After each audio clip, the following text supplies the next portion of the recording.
A ver, primero que nada, ¿qué datos tenemos nosotros? Nosotros tenemos los datos del más del 98% de la población mayor de 18 años de edad que han confiado en el Instituto Nacional Electoral para sacar su credencial para votar con fotografía, que es, como ustedes saben, el medio privilegiado de identificación en este país. De ese padrón electoral que ahorita rebasa ya el 91 millones de ciudadanos registrados, lo que tenemos nosotros son en este momento alrededor del 70% de esos 91 millones tenemos sus 10 huellas dactilares. Esperamos que en un lapso de año y medio del 100% del padrón tengamos sus 10 huellas dactilares. ¿Por qué? Porque acuérdense que la credencial tiene una vigencia de 10 años. Entonces todavía hay ciudadanos que tienen una credencial en donde solamente se pedían dos huellas dactilares, la de los dos índices de la mano derecha y mano izquierda.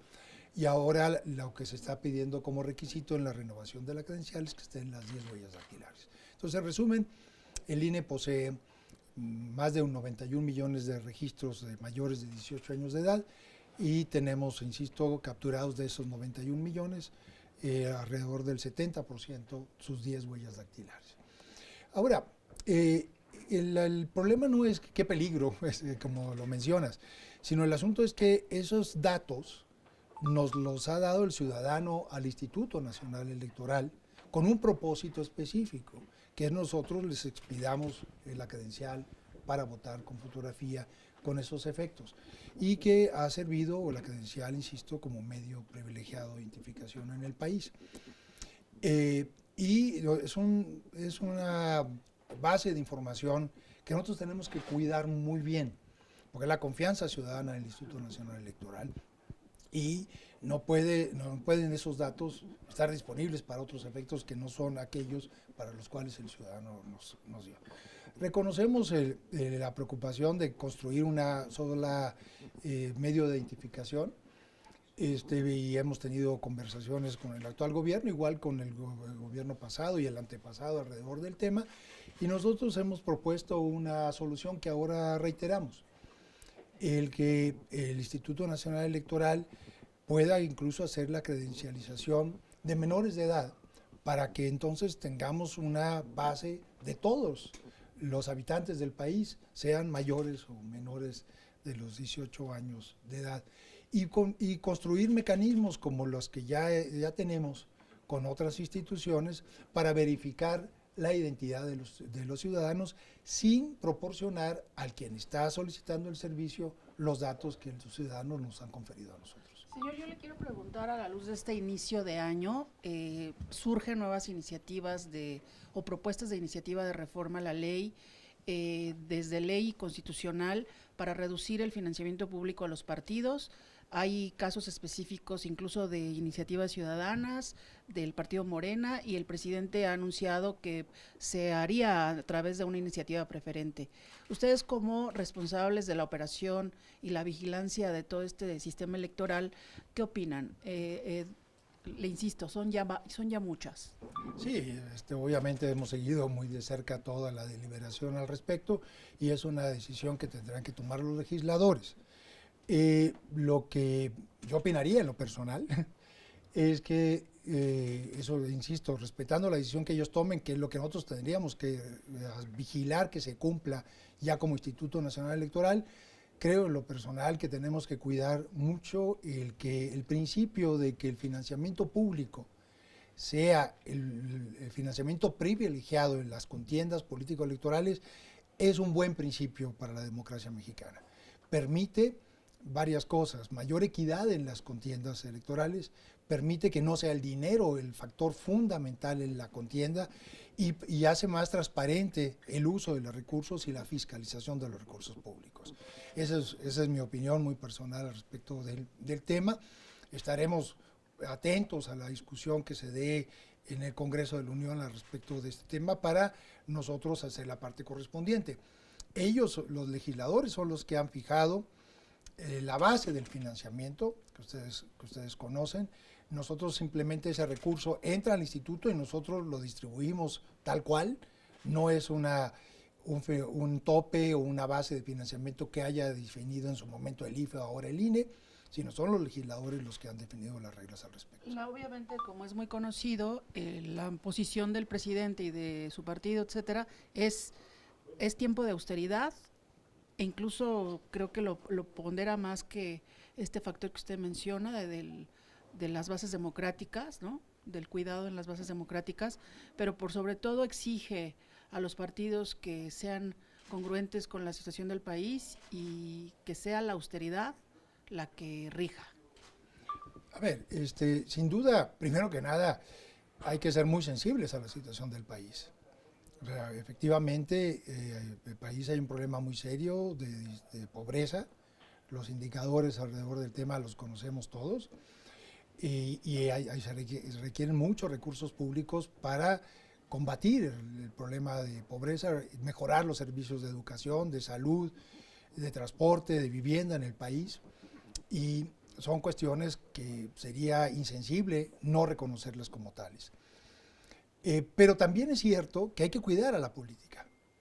Y también el ir, yo diría, en paralelo, avanzando en los rezagos de justicia social que requiere el país, no a costa de lo que hemos ganado en el mundo de la política. Porque a este país también le ha costado mucho trabajo el tránsito hacia sistemas más democráticos.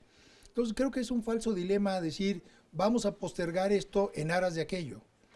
Yo diría, atendamos el problema de justicia social, de una mejor distribución de la riqueza en el país, de los rezagos de amplios sectores de la población, pero no empobrezcamos la vida política y los avances democráticos que hemos tenido en el país. Gracias. Nada más a precisión, a los tres gobiernos que han pedido el padrón se les ha contestado prácticamente lo mismo, y lo del padrón de los niños nada más a entiendo. O sea, es como novedoso esta idea de que el INE pudiera ser el padrón de los niños. No, la discusión viene, bueno, por lo menos en lo que yo puedo atestiguar, desde el 2008-2009, incluso desde entonces se hacía ya referencia a la posibilidad de empadronar a menores de edad. Los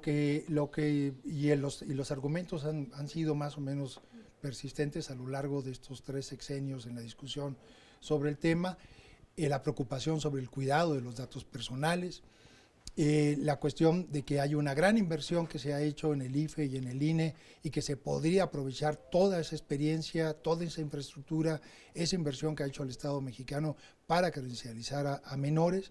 Tal vez lo nuevo que viene de 4 años para acá es que el INE cuenta con el aval del INAI para cómo poder hacer un mejor uso social de los datos del padrón electoral sin vulnerar la base de datos y cuidar los datos personales. Creo que ese es un paso muy importante que se dio en largas deliberaciones con el Instituto Nacional de Protección de Datos Personales, el INAI, y que avanzamos mucho en la dirección de dar un valor agregado a la base de datos con los que cuenta el Instituto Nacional Electoral, ¿no? Para poder, sin vulnerar, insisto, la base de datos con la que contamos y la confianza de la ciudadanía, poder también garantizar identificación de identidad y evitar robo de identidad y demás, como creo que es el servicio que se ha venido dando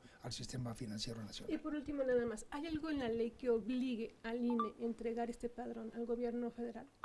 Hay un transitorio en la ley de población hace más de 3 décadas, pero nosotros consideramos que las condiciones de aquel transitorio son muy distintas a las condiciones que hoy vive el país, y todo lo que a lo largo de estos 3 décadas se ha avanzado en términos de protección de datos personales.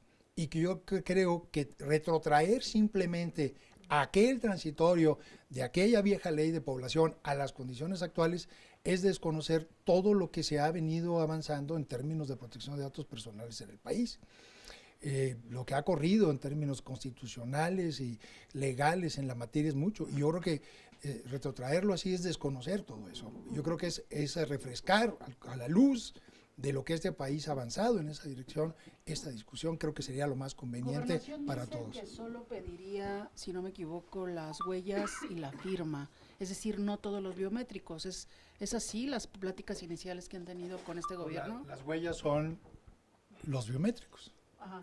Pero me refiero a que no estarían aspirando a tener todo el paquete de dirección, domicilios, edades, etcétera. No sé, el comentario que yo he escuchado en Gobernación es que no se pide toda la información del padrón, solo lo esencial para esta cédula digital. Por eso le preguntaba cómo en estas pláticas iniciales que han comentado. A ver, obviamente la riqueza más fuerte del padrón son los datos biométricos. O sea, obviamente también están los datos de domicilios, datos personales que de los ciudadanos otorgan al sacar su credencial, ¿no? Pero la discusión yo creo que más fuerte es lo que tiene que ver con los biométricos, y es una discusión que hay que seguir dando, y yo insisto, creo que